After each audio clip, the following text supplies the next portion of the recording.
So I reached out to over 900 real estate agents who've done a transaction in the last 5 years because we're looking for our first flip in San Jose. And here's exactly what happened.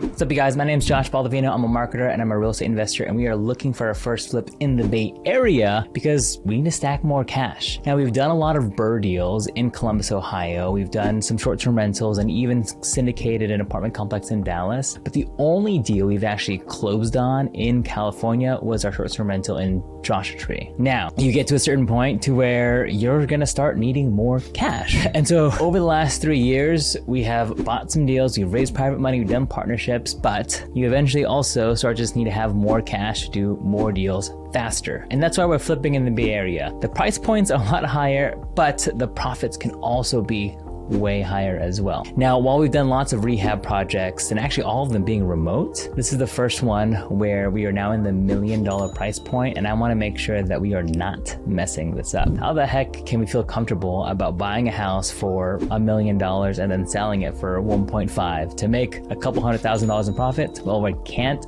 do it alone because I've never done it yet. So we are partnering with someone who does this a lot, but he's Tom Tran. So this entire series is going to document how we go from start to finish to finding our first flip and hopefully everything in between. So if you want to see that story and see how much money, make sure to subscribe because you can follow along, but let's dive in. So first off, how do you find flip deals? So a couple ways that you can find flip deals. The first one is you can either go direct to seller. So meaning you can cold call homeowners or put postcards to see if someone wants a all cash offer and go directly to the seller and buy it. That's actually where you're probably gonna get the most margin. The next one is through wholesalers. So it's people who have done that already and now they are looking to assign that to an end buyer, to a flipper. Next way could be through an agent. There are some listings that just aren't fit to be on the MLS. Maybe they need way too much work and they're not financeable. Maybe the seller has to close really fast because of some sort of whatever family condition, medical condition, you never know. What's been interesting is as I reached out to 900 agents, a lot of people, most of them didn't respond. Like I would say 90% of them did not respond or left voicemails or whatever it may be. Another 8% of them said, no, sellers only want to be on the MLS. However, there was at least a dozen responses who said, yes, then we get those deals all the time because not every deal is fit to be on the MLS. And so we ended up getting a lot of leads. Let me actually really quickly show you through what this pipeline looks like. Okay, so this is my CRM. Now, this is how I'm keeping track of all of the leads that I've been reaching out to. Now, the one thing about agents is that their information is pretty relatively available. You can get all their contacts like on Zillow or any of their Redfin or any MLS listing service. And so you just have to reach out to them. Now for me, you just reach out, and as I'm partnering with a flipper who's just exited a few deals, it makes it a little bit easier. So I can reach out and say, hey, our team just exited a flip and we have some extra cash. We're looking for our next deal. Do you have any leads on any fixers? Now you can say that over the phone. You can say that via text, via email, whatever it may be. But obviously the goal is to get this as many people as possible. So as you reached out to that, we had a total of 900 leads. Over 700 of them did not reply. 176 of them did reply. Some of them with positive responses. Some of them, someone even texted me a middle finger emoji. Like, that's fun. But that is cold calling. After that, if they're warm and nice, I move them to a warm lead. If they actually have a deal that I need to look at, then there was 20 people that actually responded that I had deals to analyze. And from there, you have to analyze the deal. So there was one specific deal that was actually a few miles from our house that was on the east side of San Jose. So immediately I call up the agent who responded and he said, hey, I have this fixer. It's a 3-2, about 1,600 square feet in the east side San Jose. The seller's looking for around 800. I'm like, oh, something under $1 million in San Jose is amazing, but how bad is it? So you can pull it up really fast on Redfin and it looks like it's a fixer, like it needs some work. And so at this point, I run quick comps. Again, I end up doing this all the way during my buddy's bachelor party. Shout out Gordon. Congratulations, buddy. But while I was out, I ran quick back of the napkin numbers and I thought, okay, I think we can actually do this deal and potentially get $1 million as a fixed at value. And if it costs $100,000 to rehab, we could profit $98,000, which looks like a pretty good deal. So the next thing was to schedule a showing to know exactly what we're working with. So here's me meeting the agent, and mind you, I have actually never walked a house before we bought it. I've always hired a contractor to walk it, and so this is me just building rapport. Now again, because I've never flipped before, it's important to partner with someone who has flipped before, especially in the area, because they know exactly exactly how to get this deal done. So if I can find a deal and get a portion and split this profit and split the deal with somebody else, then that is the best case scenario. Tom was able to meet us, but he was a couple minutes late. And so I met the agent, and now mind you, I've never walked a property before. I know what to look for, but I wouldn't be able to do it in the most confident way possible. So my entire goal was just to build rapport, try and figure out seller motivation, and stall for a little bit as Tom got there. So you can see here that this is my way of walking. Okay. So this is the garage. So there's this entrance here. Yeah. And then they added a room. This is a trust sale. Okay. That's the converted garage thing. Gotcha. How much are they removing? Everything? Yeah. Okay. Good to know. Yeah. Everything's fine. Okay. I'll go with it. Closet? Just a closet. Yeah, closet right there. And then bedrooms. Yeah, 3 bedrooms. And I have the inspections as well for you. Oh, perfect. And when they want to close by? Is there a rush or anything? There's not a tremendous rush, Okay. but they're pretty close soon. Is there any major calls on the inspection already that you know about? Nothing huge. It's Just your normal. There's deferred maintenance, but I think there was water in the crawlway, things like that. It didn't seem like there was anything tremendous. And the closet? Yeah, the closet. Bathroom here. Alright. And then there's that other bed. Yeah, and then there's that bedroom that they turned in from That one. And then this one, he says a bedroom. Small window. Ensuite. And now Tom comes up and he has one, he's also recording videos for his mastermind course, but you can see just how audible he is going through everything, which also gives a really strong confidence to the seller agent to know that, hey, we know what we're doing. Style, which is a little bit harder to do.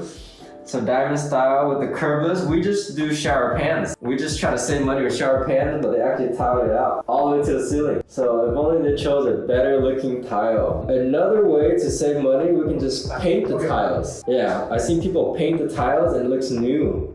Yeah. So just paint the tile like a white or a gray or something and then redo the grout. It can look new again. $100? Yeah, because this is good tile work. You don't want to replace this. This is a lot of labor right here. Labor-wise, this is like easy $4,000 for tiles, and then they tile all the way out. So just repainting or something. Vanity could be a 48 single vanity. Very spacious, plenty of room. 48, 60. We have a nice big vanity. We'll take out all the handicap railings. Yeah, this is the master right here. This is a decent sized bathroom and a really big bedroom with a ceiling fan. The closet standard, nothing too special. Hallway is actually pretty wide too. Hallway seems pretty wide. Here's your second bathroom. Look at this. You can also have a 60 wide vanity. Yeah, it could pop out a little bit more too. They chose a slim one, but it can actually pop out more. This is a tub style. 2 bathrooms, right? 2 or 3? 2. 2. 3, 2. All this tile work is nice, but it's old. So I wouldn't keep this one. I'll just rip it all out because it's ugly. So we have a hallway closet and 1 bedroom right here. Oh, is that a bedroom too? Yeah. Oh no, that's living area. Oh, living area. Yeah, every room is actually really good size. Bigger than your standard 10 by 10. This is like a 12 right here. So you look right here, 12, yep, 12 by 12, or even 12 by 14. 12 by 13. This is 12 by 13. So really good sized bedrooms, closet, doors. Let's just replace all the doors. This is another good sized bedroom, very long. 1, 2, 3, right? 3? Mm-hmm. 3 bedroom. And they have a huge wide door. This is like a 40-inch. Oh, here we go. Here we go, we found the furnace. And the water here is new. They just need to raise it to be up to code. They can't be sitting on the floor like that. Raise it with the pan. We can all get a new unit, $2,000 for the furnace. The furnace is actually not too expensive. And then we have a little closet right here. 2 closets. All right. I don't know. Well, keep the one on Viewmont. What do you think about that one? I actually like it. It's a good size 1,700 square feet house, 3 bedroom, 2 bath. Everything is large. Living room's large, master bedroom's large. Our lot is large. We have a front yard, backyard, and a side yard, which is really desirable. And I think another bonus sweetener is that the neighbor, they fix up their house like crazy. Yeah. So it makes the neighborhood look like pretty. It looks like an owner-occupied type of area. And I end up knowing the neighbor. And you know the neighbor, isn't that crazy? Yeah, small world, right? A very small world to know the neighbor of a flip, which they also want to buy it. They want to make an offer. So that's another friendly competition, but it's okay. It's a free market. Yeah. So everyone can make an offer. Our advantage is just we can close quick, 10 days, no contingencies, which a lot of buyers can't do that if they're regular. So we're gonna make an offer. So then at this point, what should we offer? I think we should offer a little bit above 800 because he already said 800. Yeah. So just a little bit above, just to win, just to make sure we beat all the competition. Because that area we already know could hit like 1,050,000, maybe 1.1 if they really like it, right? But 1,050,000 for sure is a sweet spot. So let's say 825 or whatever. Put in 100K, we're at 925. So after we walk the property, there were a couple different options that we can do.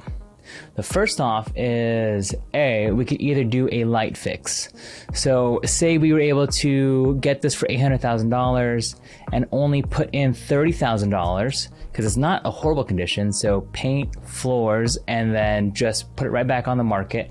Have that take, say, 3 months and sell it for $1 million. That would give us a $90,000 profit. So plan A could be a hotel. So instead of doing a full rehab, we can spend $35,000 in rehab and have that only take a couple weeks and then immediately put it back on the market and sell it for $1 million, leaving some room for the end buyer. So it's not horrible and it's not ugly, but it's clean enough for a family to get in there and make $90,000 in 2 months. Or we could go back to the original plan, maybe sell it for 1.1, put in $100,000 to rehab, and it take 5 months, and we can make a little bit more money. So one has a lot more risk because you have a lot more money in, you're spending a lot more time, but you have a better quality product. Now, depending on the area, this is where we're gonna have to weigh it out to figure out, okay, is the extra time and work really worth it when the profits is basically about the same? Anyways, regardless of which way we go, this deal is pretty sweet. Couple other fun notes. I actually ended up knowing the neighbors next door. So they were driving in and all these kids came out as we were leaving the property. And it turns out our kids went to the same daycare. So we ended up building rapport. I ended up chatting with them for a little bit, learning about the neighborhood, and the agent actually came over too as well. Again, just trying to build rapport, just show them that we are real people and that we are serious. But the net of this now is that we put in an offer. We actually put the offer in for a little bit more, for $816,000. We're gonna finance through hard money, and we are gonna see what the agent says back. Now, ideally, we wanna lock this up as quickly as possible. So if you wanna see what happens next, make sure to subscribe, because I will be posting the rest of the story on this channel. Again, this series is completely free, so please subscribe. It would mean the world to me because these videos take a lot of effort. And if you have any questions, let me know below. Lastly, if you want to know exactly how I'm running numbers, just like the flip that we're doing here, run comps, run ARVs, I will leave that video linked up here. And if you want to grab a copy of the calculator, it actually has a bunch of different rental calculators: a long-term rental, a short-term rental, arbitrage calculator, a flip calculator, a BRRRR calculator. So that could be your one-stop shop to get some real estate deals done. Anyways, I'll also leave that in the description below. Make sure to click this video here, and I will see you all in that video. Cheers.